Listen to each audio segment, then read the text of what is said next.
스타북스 오늘의 책은 세종 대한민국 대통령이 되다입니다. 세종 대한민국 대통령이 되다는 가난했던 조선 왕조가 500년간 왕권을 유지한 힘을 분석한 책입니다. 저자 신봉승 교수는 그 이유를 양식을 지닌 지식인이 나라를 경영했기 때문이라고 분석합니다. 더불어 식견과 표준을 갖춘 조선의 명연을 통해 우리나라를 이끌어갈 국회의원과 장관, 기업인 모두에게 통용되는 지식인의 기준을 제시합니다. 특히 세종과 오리 이원익, 백사 이항복, 퇴계 이황 이동인 등 조선 왕조의 명연들이 무엇을 익히고 어떻게 생활하고 정치했는지에 관한 상세한 묘사를 통해 저자가 꿈꾸는 이상적인 대한민국 정부의 모습을 그려냈습니다. 조선 지식인 20인의 모습을 통해 앞으로 대한민국을 이끌어갈 정치가의 표상을 제시한 책이죠. 세종 대한민국 대통령이 되다의 저자 신봉승 추계영상문해대학원 석좌 교수 모셨습니다. 안녕하세요. 네, 안녕하세요. 예, 교수님 반갑습니다. 반갑습니다. 예, 교수님 하면 사실은 떠오르는 게 네. 대하소설 조선왕조 500년인데요. 그 책이 사실 굉장히 많은 우리 사회에 영향을 끼쳤고요. 이 책도 그 전에 쓰셨던 조선왕조 500년을 기반으로 하셔서 쓰신 책인지 그게 궁금한데요. 예. 물론이죠. 그런데 이제 우리나라 역사 연구 혹은 그 문학에서 문학화하는 경우에 아주 부족한 것이 인물사 연구예요.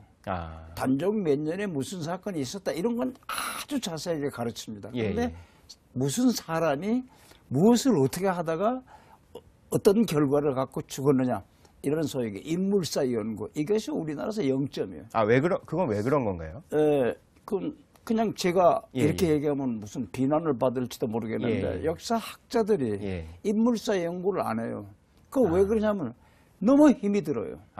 그러니까 역사에 있는 사실을 가지고 학문들을 만든다는 거죠. 예를 들어서 세종대왕이 좋은 군왕이 있었다. 누구나 다 알죠. 그렇죠. 어떤 학자도 다 알아요. 구체적으로 그분이 한 행실이 뭐냐 그러면 학자도 몰라요. 그거는 세종의 인물사 연구가 부족한 거예요. 그렇군요. 그것은 이제 역사의 행간을 읽어야 돼요. 근데 세종대왕이 임금이 되셨을 때 나이가 22살이에요. 22살. 22살이면 20살 가지고 약관이라고 그렇죠. 약관의 나이라고 하죠. 22살인데 그 밑에 따라오는 황희, 맹사성, 박은, 정인지 등등이 전부 아버님 나이에요. 그렇군요. 그 22살짜리 임금이 당신 오시오, 가시오 이럴 수 없잖아요. 그렇죠. 그런데 그 아버님 또래의 모든 신하들이 세종 한마디에 전부 따라요. 그게 뭐냐 이거예요. 이게 세종대왕의 독서량입니다. 안 읽은 책이 없어요.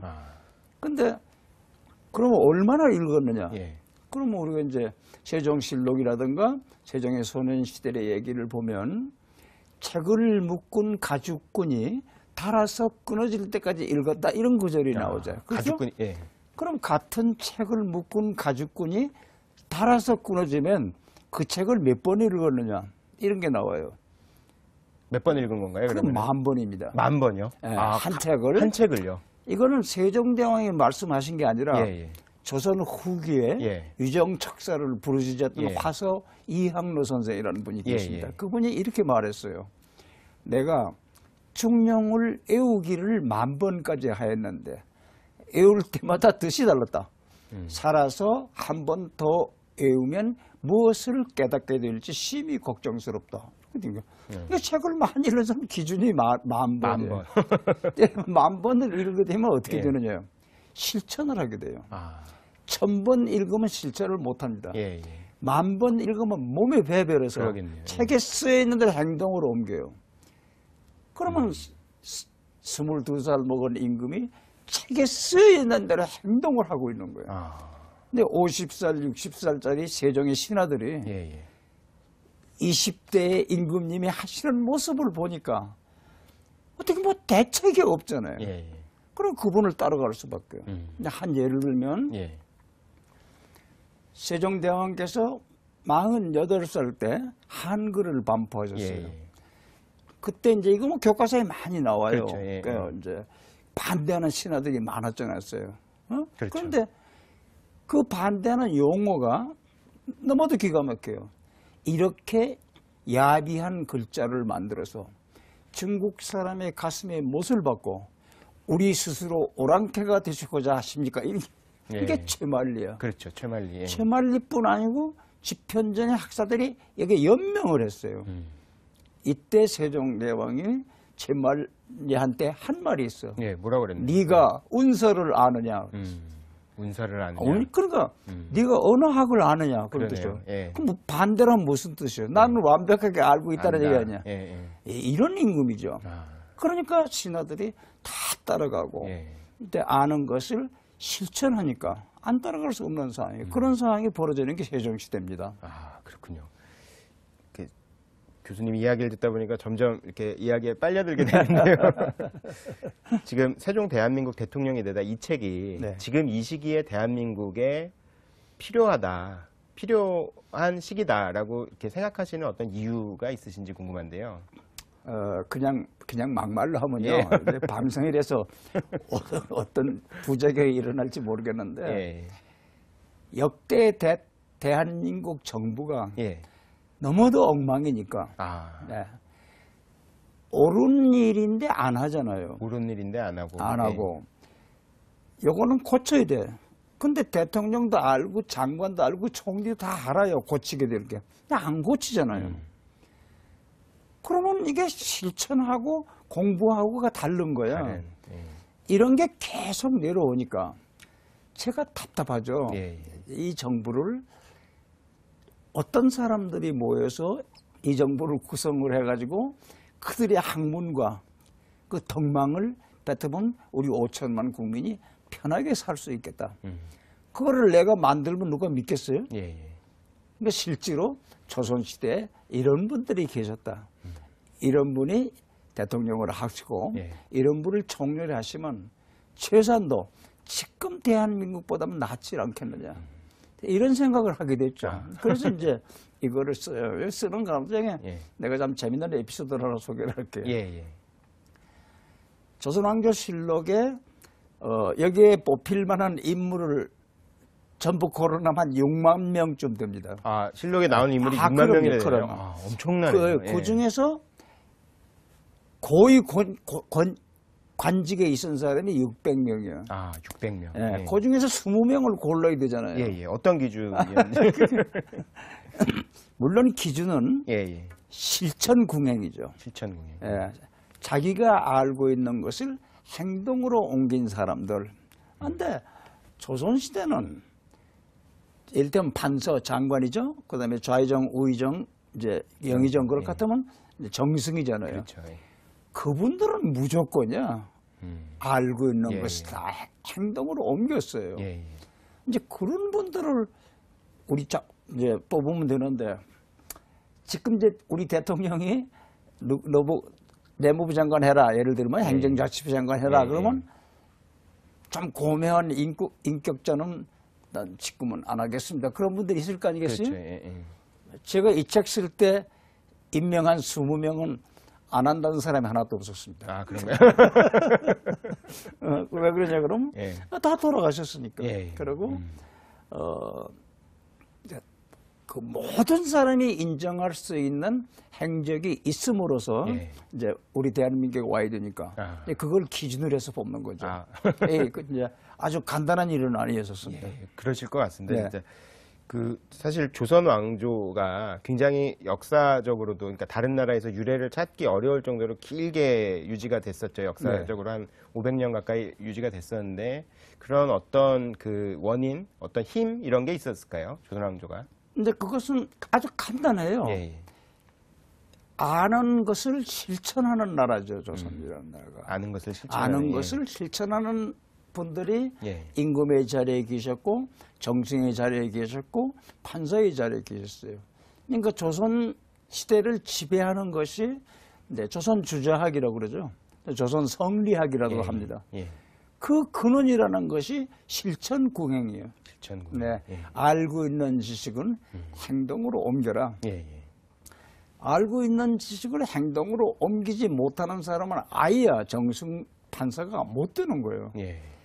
그러니까 우리가 현실적으로 말했을 때 조선 왕조가 GNP로 몇 달러쯤 되는 나라 같으냐 이렇게 물으면 예.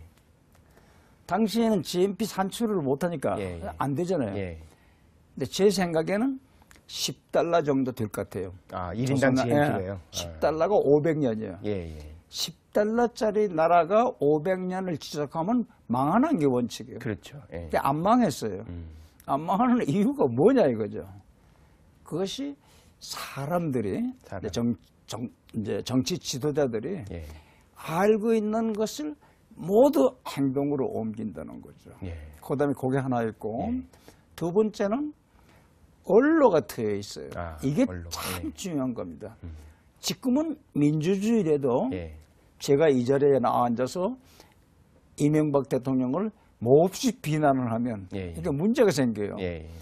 조선시대는 신하들이 임금을 거의 욕보일 정도로 임금의 비방을 해도 아무 제재를 받지 않았어요. 예. 세계에서 유일한 나라입니다. 이제 그런 나라가 어떻게 돼서 성립이 될 수 있느냐 이거든요. 그러니까 지식인들이 나라를 경영한 나라다. 지식인들이. 예. 그냥 알고만 있는 지식인이 아니라 알고 있는 지식을 행동으로 옮기는 나라예요. 공행할 수 있는. 예. 임금만 그런 거 아니에요. 근데 특히 세종대왕의 경우는요. 이건 대표적인 겁니다. 예. 하루 종일 얘기해도 끝이 날 수가 없을 정도로 그분이 갖고 있는 실천 공행에 대한 미담은요. 얼마든지 있습니다. 아, 어떤 게 있나요? 뭐 하나라도 좀 딱 하나만 예, 예를 들죠. 세종대왕께서 임금이 되시고 7년 동안 가뭄이 들었어요. 아. 그래서 세종 7년 대한이라고 그럽니다. 예. 그 가뭄이 7년 들면 백성들이 굶어 죽어요. 그렇죠. 그러니까 세종이 굶어 죽이는 백성들에게 죽을 쏴서 진흥해라. 죽을 쏴서 먹여라. 그런 예. 거예요. 그러니까 신하가 전하 죽을 쓸만한 양곡이 없습니다. 예. 쌀이 없다고요. 세종이 첫마디요. 내 탕미를 써라고요. 아. 자기하고 왕비 가족들이 먹는 쌀을 내서 죽을 끓여라 이거죠. 예. 그래서 광화문 내거리에다가 가마솥을 걸고 죽을 끓여가지고 이제 한성 백성들에게 예. 한 그릇씩 먹였어요. 아. 그걸 세종대왕이 바라보는 거예요. 27살입니다. 27살. 예. 그래가지고 경복궁으로 돌아오죠. 그래서 경회로 옆을 지나면서 문득 신하들 보고 여기다가 초가집을 한 칸을 지으세요 그랬어요. 신하들이 1,000원이 안 된다는 거예요. 예. 경복궁에 기와집이 300채가 있는데 예. 초가집이 쩌다 불나면 어떻게 해요? 세종대왕이 한술 더 떠요. 새 제목으로서 짓질 말고 경복궁 어딘가에 낡은 제목이 있을 것이다. 그걸 가지고 지으라고. 예. 그래서 지었어요. 근데 예. 조그마한 초가집을 하나 지었습니다. 근데 세종께서 그 초가집에 들어가서 안 나와요. 문서 가져와라. 식사 가져와라. 예. 침구 가져와라. 그래서 생활을 하는 거예요. 초가집. 거기서요? 예. 예. 신하들이 전부 모여가지고 얼마나 얼렁뚱땅 지은 집입니까? 꼭 무너지면 어떡해요? 그렇겠네. 그러니까 신하들이 전화 나와달라. 그 마당에 엎드려서 예, 애원을 할 때 세종대왕이 한 말이 있습니다. 백성들이 굶어 죽어가고 있는데 임금이 귀화장 등에 지고 편한 잠을 잘 수 있겠는가? 나는 나갈 수 없다. 예. 2년 3개월 그 안에서 진무했습니다. 아, 2년 3개월. 아, 그러면 이제 이게 왕조실록에 적혀 있는데 예. 이런 임금은 우리뿐이 아니라 세계에 없습니다. 그럴 것 같네요, 진짜. 예. 네, 또 하나는 이건 돌아가실 때 얘기예요. 예. 48살 때 한글을 반포하셨어요. 예. 근데 48살에 한글을 반포하실 때 세종대의 옥체는 다 무너졌어요. 그래서 직금식을 하면 당뇨 말기예요. 근데 당뇨 말기면 부작용이 너늘어와요. 예. 그 세종대왕은 2m 앞에 신하를 볼 수 없을 정도로 예. 눈이 안 보입니다. 그다음에 가슴하고 등에 상처가 있어요. 창뼈라고 그러죠. 예. 상처가 있어요. 그다음에 각기병 때문에 걷질 못해요. 이게 48살입니다. 예.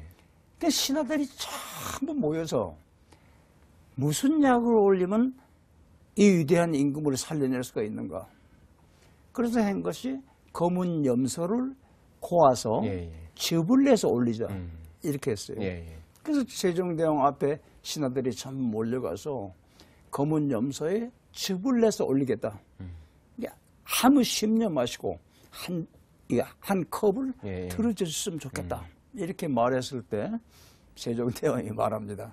그 검은 염소라는 것이 어느 나라 짐승인고. 근데 우리나라 짐승이 아니라고 나와요. 책에. 그래요? 근데 지금은 검은 염소가 우리나라는 그때는 외국에서 바로 들어왔나 봐요. 수입한. 네. 그러니까 이것은 우리나라 짐승이 아니고 외국에서 들어온 짐승입니다. 이렇게 얘기했어요. 근데 세종 대답이요. 어찌 임금의 몸이 편하자고 남의 나라에서 들어온 짐승의 씨를 말릴 수가 있겠는가? 나는 들지 않겠다. 이런 것을 우리 영어로 하면 세인트라고 그럽니다. 성이요. 성. 근데 조선 왕조에 27분 임금이 계셨는데 성군 하나밖에 없잖아요.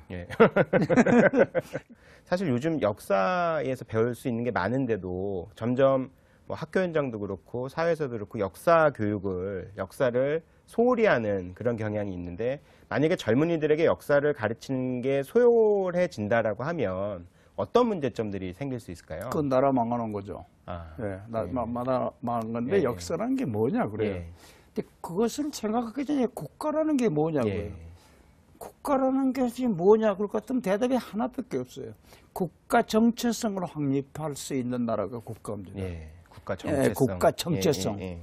우리나라가 뭐냐 이거야. 그 정체성을 확립을 해야 돼요. 국가 정체성을 확립하는 것은 자라나는 청소년들에게 국사 인식을 심어주는 길밖에 없습니다. 근데 우리는 초중 고등학교에서 역사 시간이 자꾸 줄어들어요. 그렇죠. 더 놀라운 것은요. 내가 이제 실례를 하나 드릴게요. 우리 손녀가 말이죠. 올해 이제 고려대학에 들어갔어요. 근데 이 녀석이 국사 공부를 안 해요.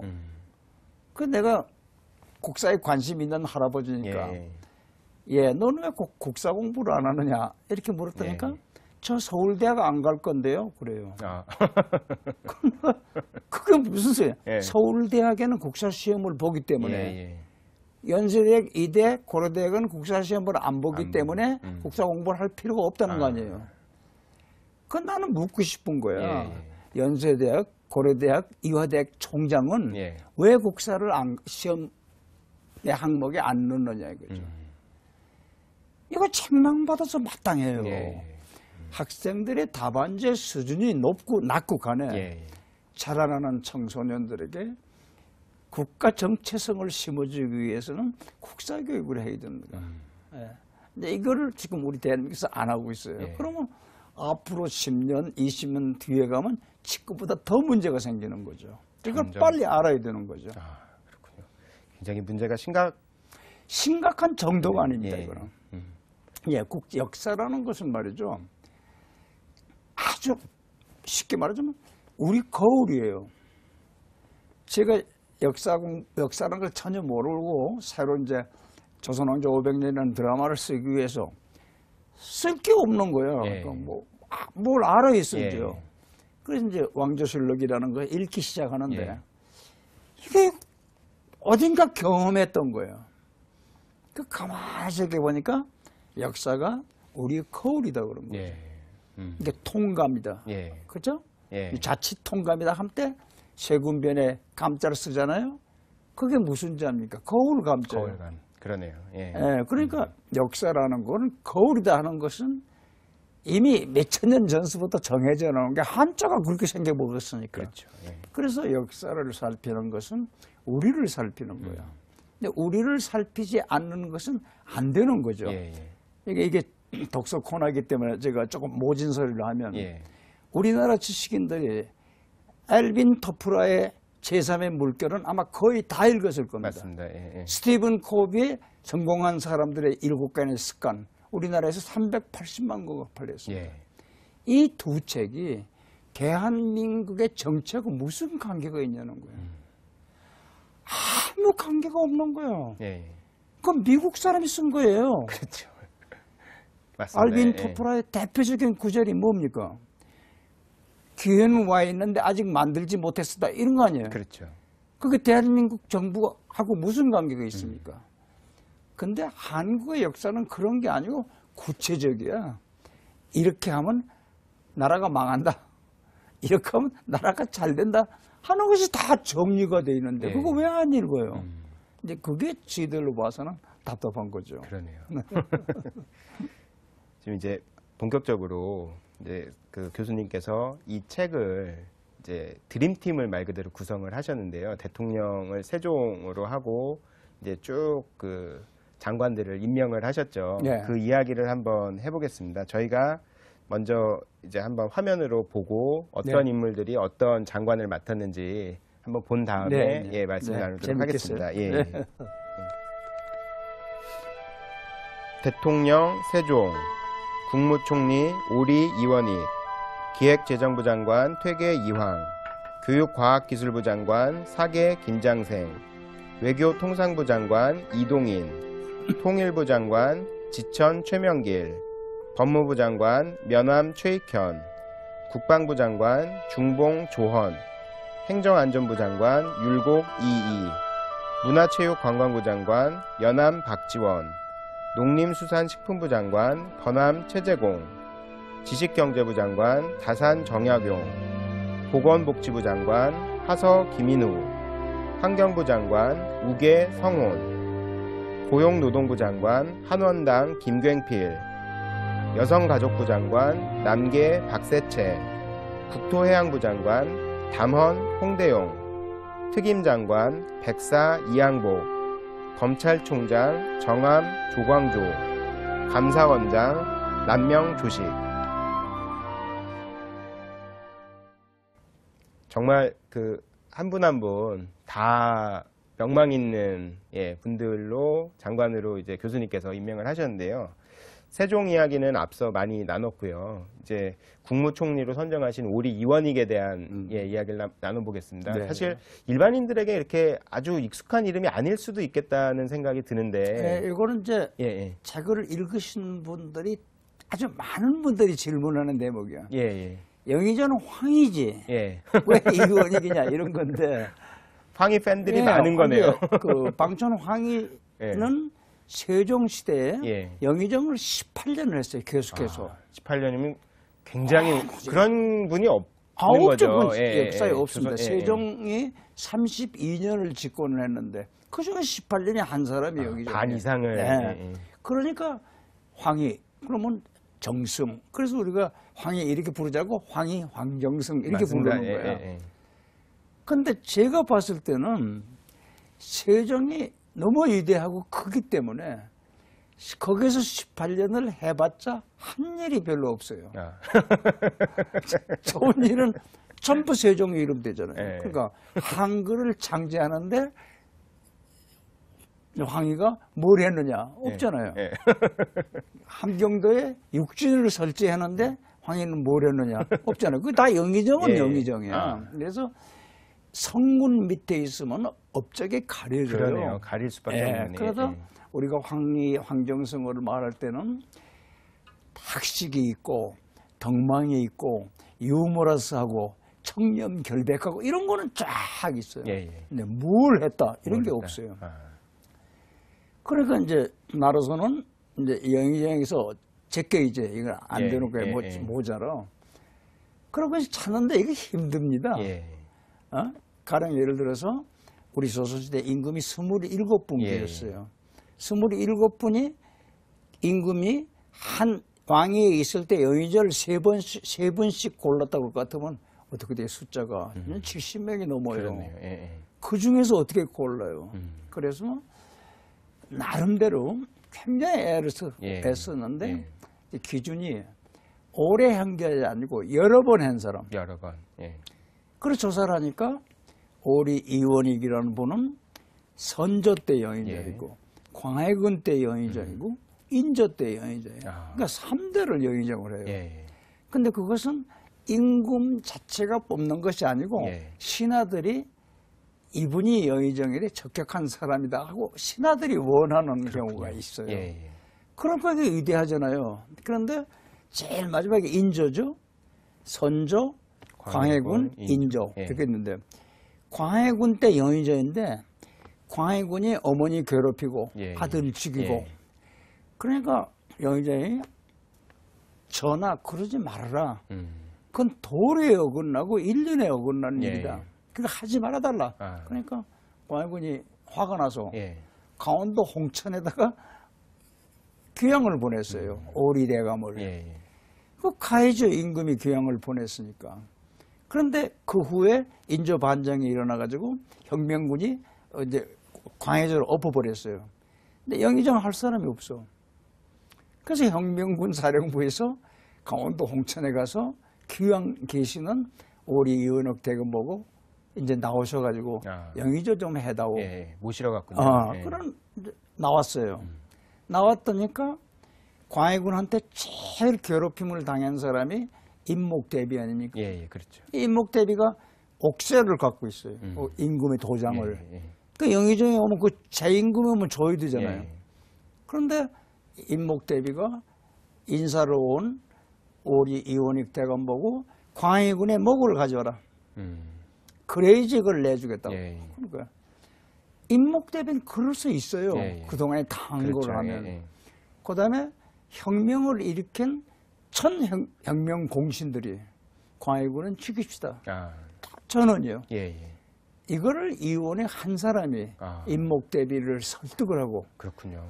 그거 이제 핵심 그 구테타의 세력을 설득하고 광해군을 살려냈어요. 그 소통이라는 게 말이죠. 그분은 얼마나 설득력이 있는 거예요. 그래가지고 이제 임금 노릇하는데 특히 인조로 들어오면서부터 매일 사표를 해요. 한 달을 계속해서 매일 사직상서를 올려요. 근데 영의정 하면서 그래서 임금이 할 수 없이 사임을 받아들였어요. 근데 고향에 돌아갔는데 비가 새는 초가집에서 무명중의적삼을 입고 텃밭에서 일을 하더라 이렇게 된 거예요. 3대를 거친 영의정을 거친 천하의 오리 이원익입니다. 임금이 믿기 어려워. 그래서 내시를 시켜서 한번 조사를 해봐라. 내시 가서 조사해보니까 비가 새는 초가집에 살고 있고 무명치고 바지저고리 입고 텃밭에서 배추벌레 잡고 있더라 보고가 들어왔잖아요. 임금이 너무 기가 막혀. 그래서 그 포목 이제 그 옷을 만들 수 있는 그 포목, 그다음에 그 양식, 곡식. 그래서 일단 생활에 필요한 모든 것을 거기다가 보냈다 하는 기록이 나와요. 근데 적어도 이만한 인물은 돼야지 영의정이 되질 않겠느냐. 정말 국민들이 행복하겠네요. 이런 분이 총리를 국무총리를. 지금 참 너무 좋은 말씀하셨어요. 정부의 윗사람들이 그렇게 하면 백성들은 먹지 않아도 배가 부릅니다. 그렇죠, 이게 역사 얘기예요. 근데 잘못하면 배불리 먹어도 배고프고 소화가 안 돼. 그런데 우리의 윗사람들이 정상적인 일을 하면 우리는 먹지 않아도 행복합니다. 그런 시대의 사람들이죠. 또 이제 기획재정부 장관으로 그 퇴계 이황을 임명하셨는데 마침 또 그 집회에도 들어가 있는 인물인데 그 우리나라 살림을 맡아보는 기획재정부 수장으로 이렇게 임명하신 이유가 있으신가요? 이제 그거는 이제 미리 전제를 하나 해요. 여기 제가 선택한 그 장관이 20명인데 대통령이 합해서 20명인데 이 장관은 어느 부서에 맞다 그런 게 없어요. 다 돌려도 괜찮습니다. 왜 그게 무슨 뜻이냐면 조선시대에는 이제 산업이라든가 사회 제도가 오늘처럼 발달되지 않았기 때문에 뭐 공학 박사, 이학 박사, 교육 박사 이런 게 없어요. 똑같은 학문입니다. 누구나 다. 그렇기 때문에 좋은 사람은 육조의 판서를 돌아가면서 다 했어요. 전혀 지장이 없어요. 근데 요즘에서는 우리가 기획재정부 그러면 무슨 경제학 박사, 또 뭘 하면 뭐 하버드 대학에서 경영학 박사 이런 사람이 조선은 그런 거 없어요. 학문과 인격과 덕망을 갖추면 판사를 하는데 어디에 무슨 판사가 하든 상관이 없습니다. 그게 돌려가며 하는 거예요. 근데 이것을 제가 한국식으로 끼워 맞추자 그러니까 그 인물 중에 뭔가 하나를 찾아내야 돼요. 우리 지금 현재하고. 근데 대개 이항 선생님이 갖고 있는 것은 국가 기본입니다. 근데 그분이 실제로 조선시대 한 것이 이조판서고. 그러면 조선시대 이조판서라는 건 지금 행정자치부하고 이제 대개 같은 업무 소황이죠. 그런 것을 놓는 건데 그분도 마찬가지입니다. 학문이 워낙 높으니까 그 밑에 차관 국장들이 할 말이 없고 할 일도 없잖아요. 그러니까 덕망으로. 그래서 이제 그렇게 찾아지는 거죠. 그렇군요. 그리고 또 사실은 다 어떻게 보면 좀 유명한 분들이고 이제 일반인들이 알만한 분들인데 그 외교통상부 장관으로 이동인 그 선생을 이제 임명을 하셨는데요. 조선 말 고종 신임을 얻어서 비밀 외교관으로도 활동을 했던 분으로 이렇게 저희가 뭐 아는 분들은 그렇게 알고 있는데 어떤 분이었는데 이렇게 외교통상부 장관으로 임명을 하셨는지 궁금합니다. 이 책을 읽은 독자들이 저한테 물은 질문 중에서 95%가 이 대목입니다. 그런가요? 왜 이동인이가 그 외교통상부 장관이냐 그렇죠. 이렇게 물어요.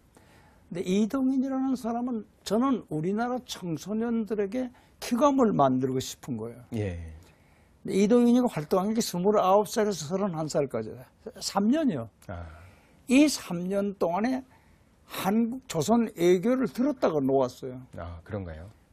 이게 그러니까 관리는 아니었죠. 아니죠. 이제 조선 시대는 스님, 중, 의사, 한의사, 그다음에 역관, 통역 이 세 부류를 중인이라고 그래요. 가운데 중자, 사람 인자. 이 중인은 과거를 볼 자격이 없어요.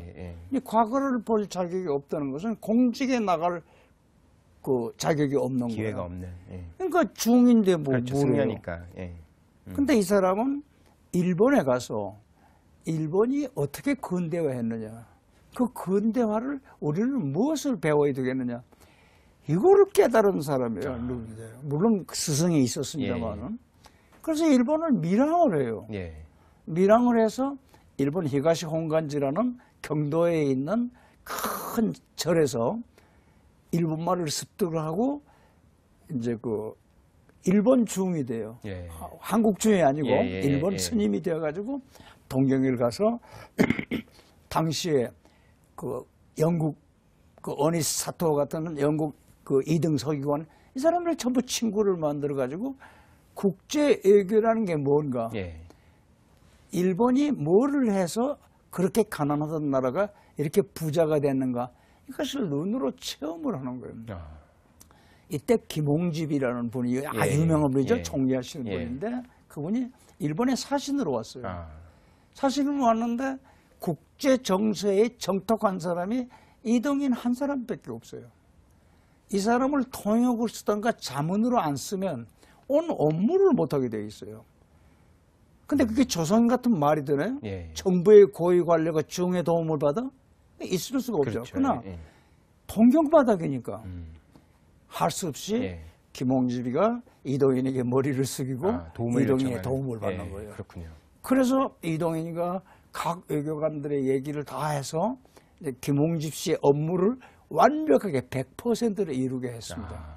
근데 김홍집 씨가 돌아와가지고 고종에게 제가 이번에 동경 가서 목적을 다 할 수 있었던 것은 동경에 이동인이라는 중이 있어서 그랬습니다. 그러니까 고종이 깜짝 놀라가지고 그 이동인이라는 중이 어딘 말을 하더냐고요. 유창한 일본말을 하더이다. 그러니까 그거 돌아왔느냐 그래요. 와 있는 걸로 압니다. 고종이 직접해서 불러라. 그래서 당시에 중은 도성 서울 출입을 잘 못하던 시절이에요. 근데 고종이 불렀어요. 그 이동인이가 들어가서 장덕궁에 갔을 거 아니겠습니까? 고종하고 민비가 앉아있는 데서 이동인이가 앉아서 일본 개화 사상을 우리말로 읽는 겁니다. 근데 그 전에는 누구한테 그거 들어요? 선교사한테 듣잖아요. 그렇죠. 선교사 억양이 나빠가지고 고종이 다 못 알아들어. 그런데 한 말도 안 틀리는 정확한 한국말로 일본 근대화 과정을 쫙 겪어버리니까 고종이 기도 안 막히잖아요. 예. 그래서 금봉 이런 예. 금덩어리, 예. 금봉 3개를 주면서 한 번 더 갔다 올 수 있겠느냐 그래요. 그때 이동인이가 고종한테 요구합니다. 신임장을 주시면 가겠습니다. 신임장. 놀라운 거죠. 예. 29살, 그냥 막말하면 29살의 중이 예. 간의 임금 앞에서 말이에요. 신임장을 주면 가겠다. 그게 돼요? 예. 근데 고종으로서는 이 인간이 너무 탐나기 때문에 예. 신임장을 써줍니다. 아. 그리고 금봉 3개를 가지고 일본에 가가지고 1년 동안 있으면서 고종 황제가 부탁한 것을 완전히 다 만들어 가지고 왔어요. 그게 예. 일본이 애국하고 수교하는 조약문 번역입니다. 그걸 다 갖다 놓으니까 고종이 기가 막히잖아요. 그래서 고종이 말로 동인도 활로에 나오질 않겠느냐 이렇게 물어요. 예. 활로에 나오질 않겠느냐는 무슨 뜻이냐? 벼슬 하지 않겠느냐. 그러지 않겠냐. 그러면 고종이 동인도 벼슬해 두질 않겠느냐. 그건 무슨 뜻입니까 그게? 최소한도 의무차관 아니면 의무부 장관입니다 그게. 근데 방밖에 내시들이 다 듣고 있어요. 그렇죠. 그때 30살 먹은 중이 예. 조선조의 의무부 대신이 돼서 있으면 양반들은 어떻게 해? 그렇죠. 그 밑에 가서 머리 숙여야 돼요. 그렇죠. 이건 천지개벽이야. 예. 그래서 그날 이동인이가 고종을 배알하고 나오는 길에 골문 앞에서 없어졌어요. 누가 어디로 데려갔는지. 시체도 아예 없어요. 그런가요? 누가 어디로 데려갔는지, 어디에다 눕혔는지, 어디에다가 버렸는지, 어디다 묻었는지 이거 지금까지도 밝혀지지 않았습니다. 그런 인물이 있었죠. 그러니까 애교라는 말이 우리한테 전혀 없을 때, 있어도 이제 쓰임이 없을 때. 그렇죠. 애교라는 개념을 세운 사람이죠. 대단한 분이네요. 그러니까 그 당시 조선시대의 양반들을 애교라는 개념이 전혀 없었을 때. 그래서 이제 이동인을 의무부 장관을 놓았는데 역시 읽으시는 분들은 그 생소한가 봐요. 그렇죠. 누군지 몰라서 사실 몰랐다는 게 좀 부끄러운 일이고 안타까운 당연하죠. 일이네요. 당연합니다. 그리고 지금 이제 드림팀 실무진으로 장관들을 11명을 꼽으셨는데요. 이 인물들의 어떤 공통점은 무엇이라고 할 수 있을까요? 공통적이라는 것은 하나 간단해. 전체가 학문이 높다는 겁니다. 학문이. 네. 이제 적당히 판사가 안 돼요, 조선시대는. 예를 들어서 조선시대의 과거를 합격을 한다. 그러면 일단 사서 오경은 통달해야 돼요. 그 기본이요. 사서 오경을 통달한다는 것은 인간의 됨됨이가 됐다는 뜻입니다. 그 실천을 해야 되니까. 인성. 그러니까 조선시대 장관은 대개나 율곡 같은 사람은 판서 돌아가면서 거의 다 하잖아요. 왜 그러냐고요. 학문과 덕망이 높아. 그 다음에 밑에 있는 부하들을 지도할 수 있는 인품이 있어요. 그리고 실행에 옮겨요. 그런 게 있기 때문에 가능하죠. 그러니까 대개도 그렇고 율곡도 그렇고 뭐 판서자리 하나 합니까? 몇 개씩 하는 거죠. 그게 지금하고 다르죠. 지금은 보건복지장관 할 것 같으면 무슨 그또 의사가 하든 약사가 하든 되게 그러겠죠. 그게 조선시대에 그런 게 없어요. 누가 들러도 괜찮습니다. 그래서 이 책에 있는 장관들 15명은 어느 분을 어느 장관에 갖다 놔도 상관은 없어요. 그런데 제가 뭐 재정경제부 장관이랄지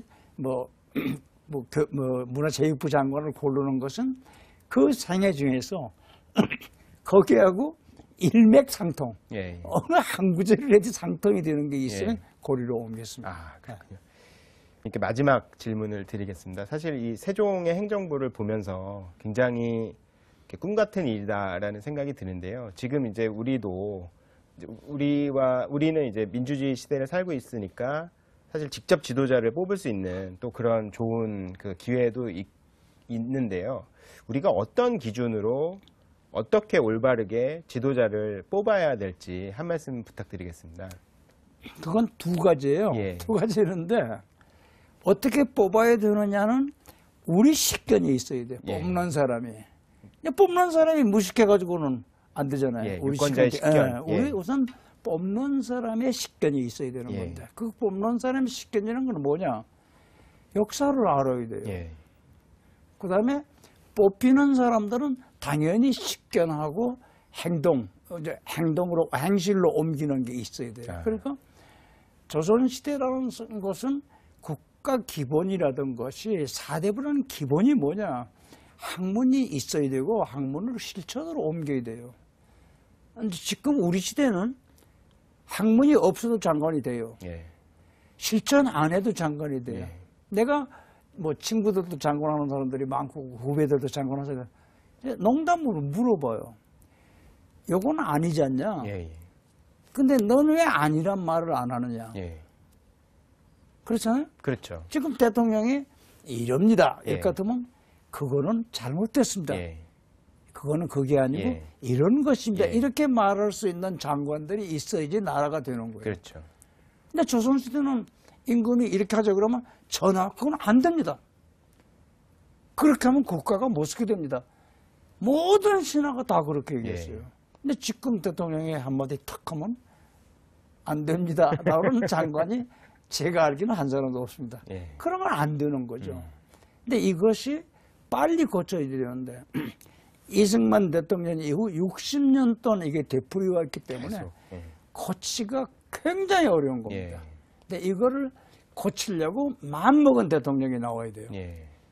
그래서 그 고치자면 조금 싫은 소리 많이 들어야 되잖아. 그걸 각오하고 나와서 이걸 고치는 대통령이라는데 요즘 말하는 포퓰럼식으로 좋은 것만 5년 동안 하다가 들어가려고 그러면 또 안 고쳐져요. 근데 이것을 우리가 일반적으로 적폐라고 그럽니다. 적폐요. 적폐. 우리 지금 대한민국은 적폐가 쌓여 있는 거예요. 언제부터 쌓여 있느냐. 박정희 대통령부터 지금까지 적폐가 쌓여 있어요. 정경유착이라는 적폐. 그 다음에 낙하산 인사라는 적폐. 이거 지금 당장 고쳐야 될 거 아니에요. 근데 어느 대통령도 안 고쳐요. 오히려 안 고치는 데까지는 뭐 무식한 소회이다 이렇게 해주겠어요. 그런데 그거를 이용하려고 그래요. 자기 가까운 사람을 말이죠. 공무원 장관 차관 맡으면 한전에 사장 내려보내고 이런 게 어디 있습니까? 세계에서. 이것을 고쳐내야 되는 거죠. 그것은 아까도 말했지만 역사는 거울이기 때문에 조선시대를 바라보고 있으면 그런 것이 어디가 옳고 어디가 그러다는 걸 다 알아요. 근데 아까도 말씀드렸는데 서양 얘기는 말이죠. 열심히 읽어서 익히려고 그래요. 근데 우리 얘기는 안 읽어. 그래서 저는 그래요. 역대 대통령 보고 세종되긴 틀렸다 아야. 세종되긴 틀렸으니까 흉내를 좀 내다오. 이렇게 말해요. 그런데 흉내들 알아야 내야지. 뭐 세종이 뭐를 한지 그렇죠. 모르는데 무슨 흉내를 내요. 근데 이 책이 우리 역사에서 뭐 특별한 건 골란 게 아닙니다. 통상 관리예요. 그런데 이 책이 나와서 정부 고위층에 화제가 된다는 얘기가 얼마나 웃기는 얘기입니까? 이것도 모른다는 얘기 아니야. 그래가지고 나라가 되겠어요?